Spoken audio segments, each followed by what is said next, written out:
Happy Friday. I thought I would share some things about chamber music because I have been looking on YouTube and I did not see a darn thing about chamber music etiquette tips for beginning players or beginning chamber musician. Now you might have had a lot of experience, like 20 years experience playing in bands and orchestras or jazz bands or big ensembles and be brand new to chamber music. So if that's you, then this is the video for you. If you are in junior high or high school and you're going to play in a brass quintet or something of that nature for the very first time, this is a video for you. This is not going to be necessarily about music advice. That might be a different video. What you should know is that chamber music has its very own rules, just with etiquette and behavior within the group, because there is no conductor. There's no person really in charge that says this is how it is. So that complicates things, and it can make for a really beautiful collaborative music making experience, or it can make for kind of a tense experience too. What I have now is 8 etiquette tips for beginning chamber musicians. So number 1. Be prepared. Be prepared emotionally, physically, and with your stuff, okay? So when you're in a chamber music situation, it's much more vulnerable than a large ensemble situation, right? Usually, especially if you've played violin in orchestra or if you've always been like a section trumpet player or something like that, you have a lot of people that have the same part as you. But in this situation, you are in charge of yourself. And that can lead to some vulnerable situations. Sometimes there might be uncomfortable situations when you don't expect it, because we are all human and we're all learning. If someone disagrees with you on something and it rubs you the wrong way, it's really important that you talk about it, that you're ready, emotionally prepared to talk about it. Sometimes if an individual in the group behaves in a way that isn't okay with you, they might not know it. So just be ready to tell them if something makes you uncomfortable, and be ready to receive feedback in that way as well, like in case something you did upset someone else. It's emotionally prepared. Be prepared if you're in a workshop situation. Be prepared to play your instrument all day. Be in a good enough physical shape that you can do that.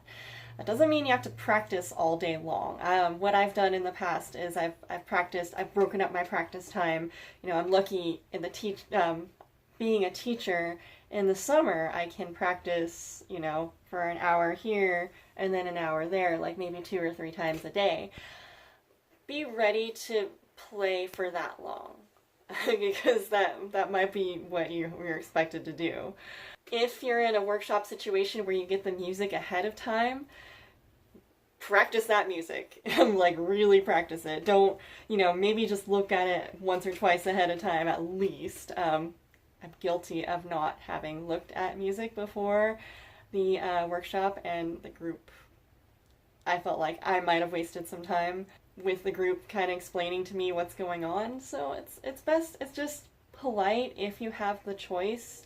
If you can look at the music ahead of time, probably do that. Probably listen to it too. With your stuff, you want to be prepared. Obviously, you want to have extra reeds. If you're a reed player, you want to have your valve oil and your mutes or whatever you need. I always carry a water bottle with me. I just want to have everything I need. A pencil. I have everything I need to just be in one place for the day, pretty much.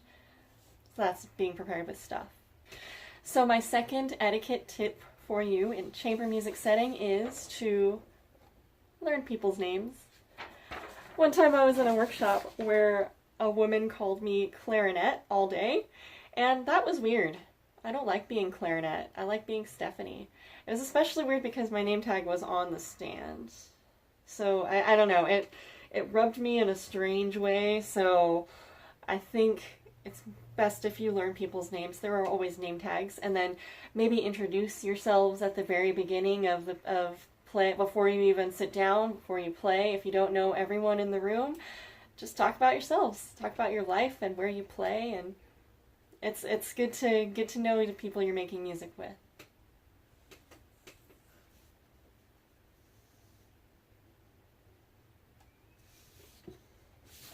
Okay, this is a big one. Tip number 3, learn the body language basics of chamber music. It is so much more important in this context than in any other context. I mean, in large ensemble contexts, you only have to learn your conductor's body language. You know, you only have to learn what they're expressing. But in a chamber music situation, you have to be able to read the room.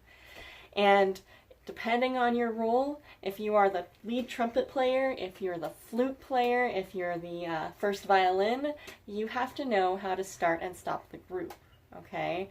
And people do it in different ways. So I highly suggest watching some videos of professional chamber groups and watching what they do with their body to start the piece.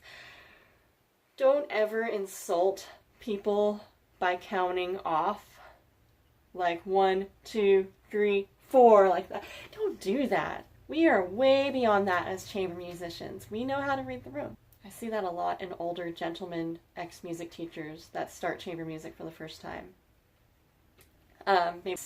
Learning how to start the piece, usually it's just you breathe together. Make eye contact with everyone before you do this. Make sure everyone's right there with you. If there's a fermata or caesura or a tempo change, decide who's in charge of that. Usually it's going to be the lead player. If the lead player is not playing lead at that time, then it's someone else. Decide who's going to be in charge of that. Communicate clearly to each other if there's a question about body language. If you're doing something excessive and it's distracting, just, you know, people can get distracted. Make it known if people are doing something excessive, doing too much movement or moving in a way that's distracting to you. And same goes the other way around. If you're the one making distracting movements that are too excessive, be open to change. Be ready to mold and change with your group. So the 4th etiquette tip that I have for you is to have patience with others, with yourself, with your coach. So have patience with other people in your group. There might be varying levels in the group to which you're assigned. That's on purpose usually. Sometimes you might be someone who has a higher skill level than other people in your group. And know that that's not a reflection on you, or actually might be a reflection on you just based on the coach's ability to perceive how much you can bring others up, or how much everyone can learn from each other. So have patience with other people. If they don't know a certain concept, or if they don't remember a certain concept, just be really gentle and remind them about, you know, what helps with communication and what helps me know when it's your turn to do this and that. Use positive framing to make people aware of something new. Instead of saying, like, don't play so loud there, you know, you can say, oh, if we both play piano here, then that beautiful melody line in the horn will come out, and that'll sound so nice because we're supporting that person. It's all about framing. Sentence framing. In a performance, something might go wrong, especially if it's a one-day work on the piece in one day type of workshop. Something might go wrong and you might need to stop playing. That is okay. If you are in a workshop and you're not being paid for that gig and you just have been working on this piece all day, it's okay to stop and regroup, you know. Not place any blame on anything, because people just get nervous in situations where they're performing. Even if it's a non-threatening situation, it's okay. Stop and start and make it better. This is one that I have a hard time with. Have patience with yourself. If you make a mistake, just let it go, because music is moving on, you know, it's fluid. And if you make a mistake and you hang on to it and you're like, oh, I made a mistake, you are not going to enjoy the music the way that you were meant to enjoy it, or the way that it was supposed to be played. You know, it's just not going to be as good of an experience. We all make mistakes. So just let the mistake happen and keep going, okay? Be patient with yourself.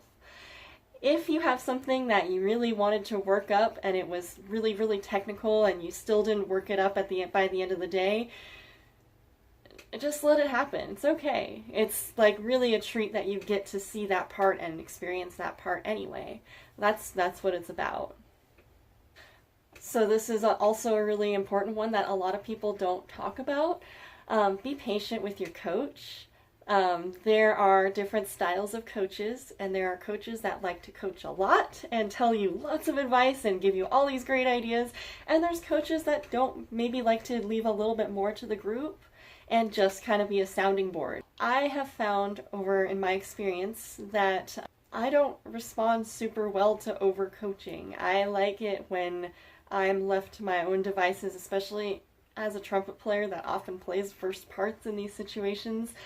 I like having the group decide what's going to work for us. I like being kind of the facilitator of the creative process. But, you know, the coach doesn't always know that. The coach doesn't know exactly what kind of coaching style you like. And if you're made uncomfortable by something that the coach says or does, or like if they put you on the spot in a way, they are professionals. I suggest on a downtime or a break, going up to the coach and saying, like, you know, I don't think the way that you did it worked with me. You know, if we could try a different way, I'd really appreciate it. Coaches want to do the best job they can do. They want to make you a better musician. Nobody is intending on making anyone feel bad. So just be patient with them and express yourself if you have a really hard time with something that they do. So most of these are etiquette related, but I have one tip that is music related, but it kind of ties in with etiquette, especially for beginning chamber musicians, and that is just to hang in there. It's music related. Don't be the person that stops the whole group because you got lost. If you're playing something like Gabriele or something Renaissance where there are no clear arrival points, then by all means, just be like, I am totally lost and not with you guys. But usually you're not playing music like that. Usually you're playing music written by composers that will put clear arrival points in the music. You can see them. You can see them at rehearsal numbers. You can see them where there are tempo changes and when there's dynamic changes. You can use your context clues to figure out where you are if you get lost. Like, I've lost whole lines of music. I've lost like entire repeats before, and I just let people play through, and then I kind of just figure out where I am. Don't make everyone stop just because you got lost, unless you are totally lost. Try to see if you can get back in. The other people in your group might be able to give you clues as to where you are as well. They might be very good at using their body language to indicate where the rehearsal is, or some people might, you know, if they're a string player and they can actually talk while they play, they might even like, as you get to B, they could be like, B, like that. People will help each other out, and if you're in that situation and you see someone else is lost, you can help other people out too. Okay, that's allowed in chamber music. In rehearsal, let mistakes happen sometimes. Just let people play through things the wrong way. Don't stop every time everyone's off. Don't stop every time one person's off. Let the group see what can happen in performance if something happens. That way we can know if we can be prepared if there's a way that we can get back on. Let the mistakes happen. This next one is something that really affects me, because when I've experienced it in groups, it makes a huge difference. And this one is, do not talk down on yourself, please. Don't talk down on yourself. In a chamber group, don't mention anything about, oh, if I could only play that right. My incompetence, because I messed everyone up. Don't say stuff like that. You're like putting everyone down, okay? And really, I mean, people think that it's a way that, you know, they're showing that they're being humble, but it comes across as, sorry you're stuck with me today. And that is really not fun to work with, because it's not productive and it's a big waste of time and energy. So don't be that person. Don't talk down on yourself. Talk about what you can do to be better. This one is semi-musical as well. Listen like crazy. Never, ever practice or play if someone's trying to talk to the group. If someone's trying to communicate, practicing is for the breaks. Unless you guys decide as a group, okay, I really need to woodshed this part right now. Do you guys also need to do that? Take 5 minutes to do that. Unless you guys as a group decide to do that, it is totally inappropriate to play when someone's talking. And completely inappropriate to play as a coach is talking. So just be aware of that. Listen to other people if they have something to say. If your coach is busy coaching and telling you guys how to do something or giving you an idea, give them the space to do that. Don't make it like a two-way conversation with you and the coach. Don't dominate that conversation unless they're only talking about something you should do. Give them the space to do their job. And in the music making aspect of listening, there's a lot that you should be doing. You have long notes and you notice someone else is playing something melodic. Obviously, you're going to be backing down to give them that space to make a nice melodic phrase. If you notice someone across the group is playing the same rhythm as you, make sure that your articulations are matched and adjust accordingly. This is musical advice, but I included it because it really helps the group come together and it helps the group feel good. And if you are listening and making adjustments, it helps the other members of the group trust your decision making and trust how you can make the group better when you do have something to say. In this same vein, use every opportunity to appreciate the sensitive musicianship of someone else. You can say, I thought that was so well phrased, or, to that person who has the same rhythm as you across the room, it was so nice how we were able to lock that rhythm together, and let's make sure we always articulate it that way. Positively reinforce things that are already going really well, and that shows you're listening. The last etiquette tip I have for you as a beginning chamber musician is to appreciate your experience. Of course that's a given, right? But you have to do those things to show your appreciation. Thank your coach at the end of the day if they gave you something really valuable that you're going to take with you to other experiences. Thank your fellow musicians for their hard work. It takes so much work and so much focus to work on a piece in one day. It's huge. Thank your fellow musicians for working with you. And at the end of the day, take some time to reflect on what you have learned personally about yourself or musically as a musician, all kinds of ways that you could have learned something new. Make sure you reflect on those things and, again, take them with you. Appreciate that experience and use it to help make the chamber music experience even better next time. Because it's a special privilege to be able to have your own part and to play in a group, without a conductor, to be able to play using your body language, having that very close communication with other people. It's really, really special. That's all I have for you today. I can definitely do more videos about chamber music. If you have other questions about ways to be successful in a chamber music setting, I would be happy to do videos about that. If you have any other ideas for something I could do for Freestyle Friday, please feel free to comment, and I will see you next time.